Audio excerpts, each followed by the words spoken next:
উপজেলা নির্বাহী কর্মকর্তার সই জালিয়াতির অভিযোগে পদ হারালেন লালমনিরহাটের হাতীবান্ধা উপজেলা জামায়াতের আমির হাসান আলী।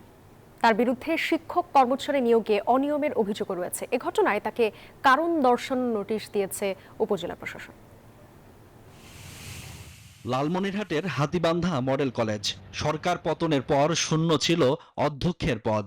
তবে চলতি বছর 13 মে কলেজের ভারপ্রাপ্ত অধ্যক্ষের দায়িত্ব পান উপজেলা জামায়াতের আমির হাসান আলী।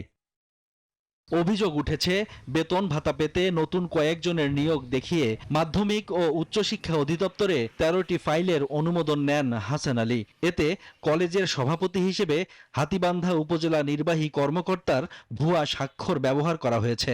নিয়োগ নিল 25 সালে, ভারপ্রাপ্ত অধ্যক্ষ 24 সালে নাকি এনে নিয়োগ দিছে, দিয়ে জাল জালিয়াতি করে ইউনূস সাহেবের সই জাল করে ইনি একটা ইন্ডেক্স বাইর করছে। হাসান স্যার এবং ইউনূস স্যার দুজনে মিলে জালিয়াতি করে 13 লক্ষ 14 লক্ষ টাকার বিনিময়ে তার নামটি ওখানে সংযুক্ত করেছে। উন্নয়নের জন্য তাদের কাছ থেকে টাকা নিয়েছেন, তারা জমি জমা ক্ষয়ক্ষতি করে ঋণগ্রস্ত হয়ে তারা নিয়োগ নিয়েছেন।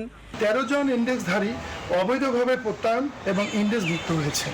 সব মশার বিরুদ্ধে সুরক্ষা দিতে এলো বসুন্ধরা এক্সট্রিম অ্যারোসল, মশার বিরুদ্ধে এক্সট্রিম সুরক্ষা। হাতীবান্ধা উপজেলা নির্বাহী কর্মকর্তা শামীম মিয়া জানান, ফাইলে স্বাক্ষর করেননি তিনি। বলেন, এ ঘটনায় গত বৃহস্পতিবার 3 কার্যদিবসের মধ্যে অভিযুক্ত হাসান আলীকে কারণ দর্শানোর নোটিশ দেয়া হয়েছে। তদন্ত করে আইনি ব্যবস্থা নেওয়া হবে।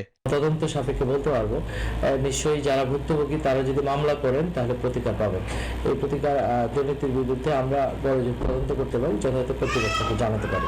অভিযোগের বিষয়টি ষড়যন্ত্র বলে দাবি অভিযুক্ত জামায়াত আমিরের।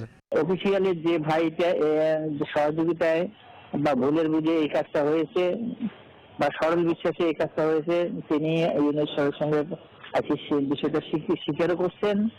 এদিকে অভিযোগ আমলে নিয়ে দলীয় পদ থেকে হাসান আলীকে অব্যাহতি দিয়েছে জামায়াত। সাংগঠনিক যে কাজ গঠনতন্ত্র অনুযায়ী যেভাবে কাজ করে ওভাবেই আমাদের এই কাজটা হচ্ছে। সুষ্ঠু তদন্ত করে ব্যবস্থা নেয়ার দাবি এলাকাবাসীর। Desk report, news 24।